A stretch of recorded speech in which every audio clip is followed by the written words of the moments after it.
Alright, here we go. Syndicate MMA day 22. And I didn't even notice, like, I got a little bit of scratch or whatever. So, Syndicate MMA day 22. Back in MMA. I ended up losing the jiu-jitsu fight, first round, to a good competitor who was on point. And, I had several opportunities to have it go my way, and I made some mistakes that you just can't make on any level of competition. So, we lost. But it's all good. Something to learn from. And losing, you end up learning a lot more than you do when you win. So, yeah. Anyways, next. We're training, okay? Yesterday, I went and did deadlifts and squats. Alright? So, we're training.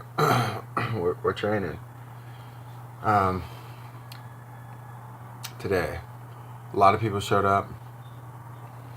John Wood, best coach. Okay, we are working pummeling situation, and something about the pummel situation too. When they get that nice lock, and they're crackbacking you. Dudes are strong. I'm going with big guys. So, and I can't be fucking flailing around. I cannot. You can't try to reach up real high, and then reach down and just slide a hand in there like it's on some pussy shit. You're gonna get dumped. You're gonna get taken down. Okay, so, which is what happened to me. I kind of felt, oh dang, they got both underhooks. I don't really know like what to do in this situation, but you got to use what you got. You got to use your head, and boom, you gotta one overhook, because you can't be up, because then they can just get behind you and take your back.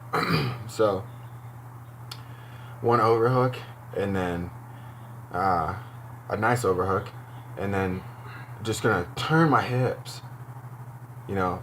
keep a nice base and open up my hips and even push down with my head. So I got an overhook and I'm pushing down with my head. Now there's a little bit of space.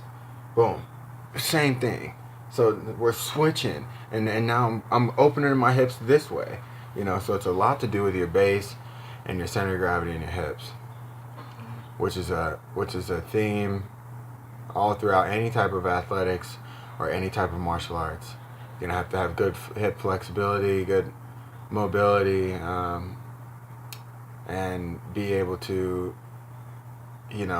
sit down on your punches, be able to sprawl, be able to close the distance with your hips, be able to sprawl out again when you're on top in jiu-jitsu, so you don't lose your white belt first match and lose the tournament and put more pressure down.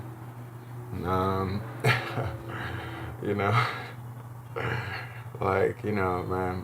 And the guys that I'm going with, they're real students of the game. And I worked with a guy named Corey today. He's nice and strong. 185 is his weight class. And, yep, he's nice and strong. So, it's nice to work with guys. And then Khalil, and then there was another guy. John has showed them move. Like, okay, sometimes you're going to just have to pull full guard.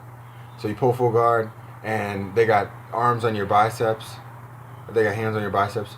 So we're going to bring this one over, bring it over and get this arm. Now we got a 2-on-1 situation. And if I can push his arm all the way across my body to where now they're kind of like this, like now the arm comes all the way across, like,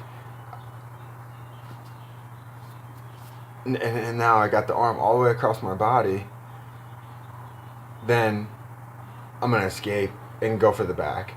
If not, and I get it across, I might go for the armbar. If they stack me with the armbar position, then I can let go and hip out again and get the back.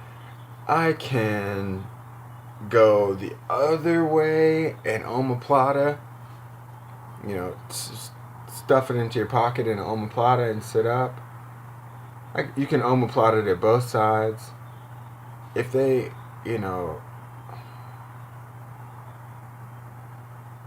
say I get the arm across, and I get the arm across, and then I start to hip out, and I'm trying to get their back. Now there's going to be this situation where my legs caught underneath them, kind of, and they're trying to bulldoze me. They're trying to pressure into me. If I can't reach all the way around and get that underhook and pull them into me, then we're going to be in this. We're going to be in have a little situation, but you gotta keep moving.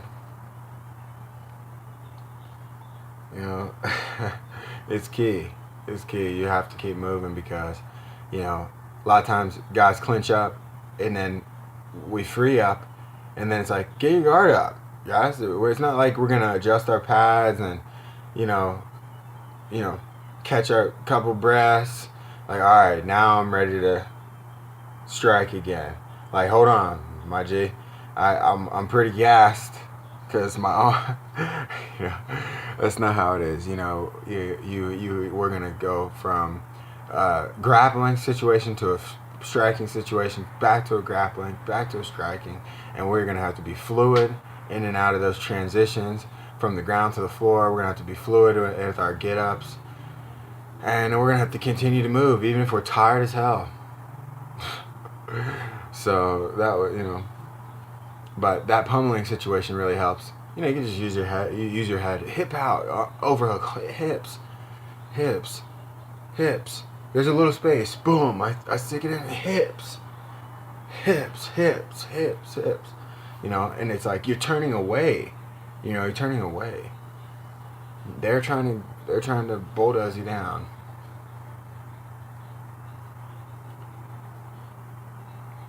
And it does get to a certain point where,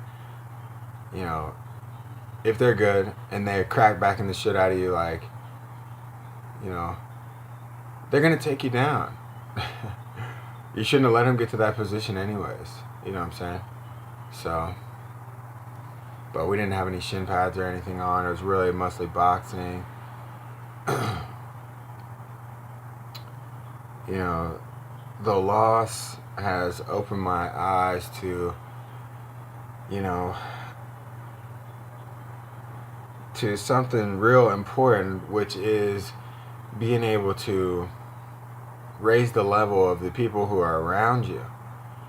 Because if I can boost the self-esteem and make people feel comfortable around me, then they will train better and they'll train harder and more in a more effective way.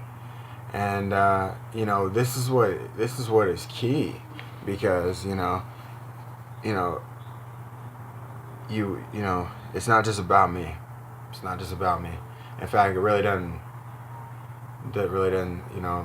have much to do with me. If I didn't have nobody to train with, I'm not gonna there's nobody to fight. There's no way to get better. So raising the level, and what I think I'll do is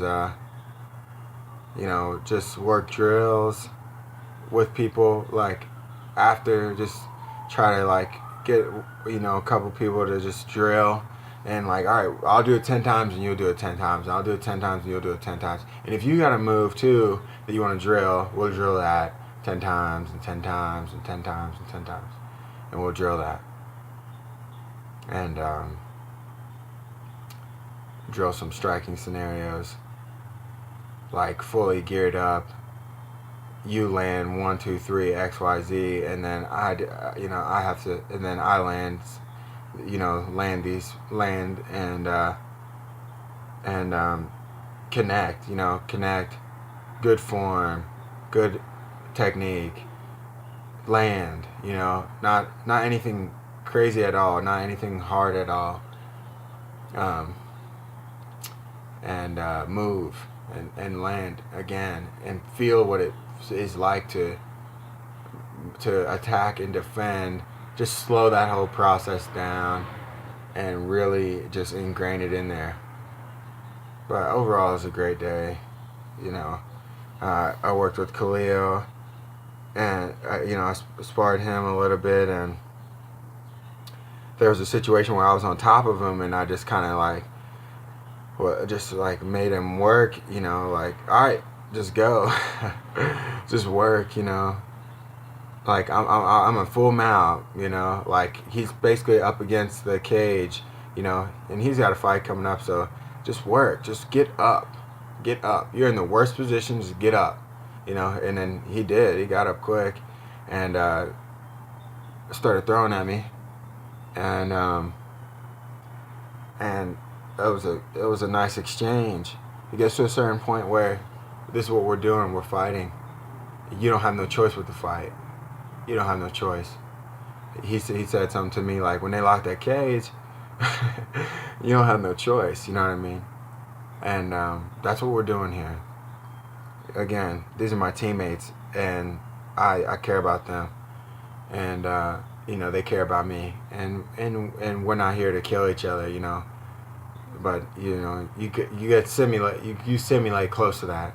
It's gonna be a time when you can't move to the left, you can't move to the right, you can't move back, and the only chance you got is to just fight your way out. That's the only shot you got, and that's oftentimes in life. That's really what it is. You don't got no choice but to just bite down on that fucking mouthpiece and start fighting. So, peace and love. Just getting better, man. Just a little bit every day.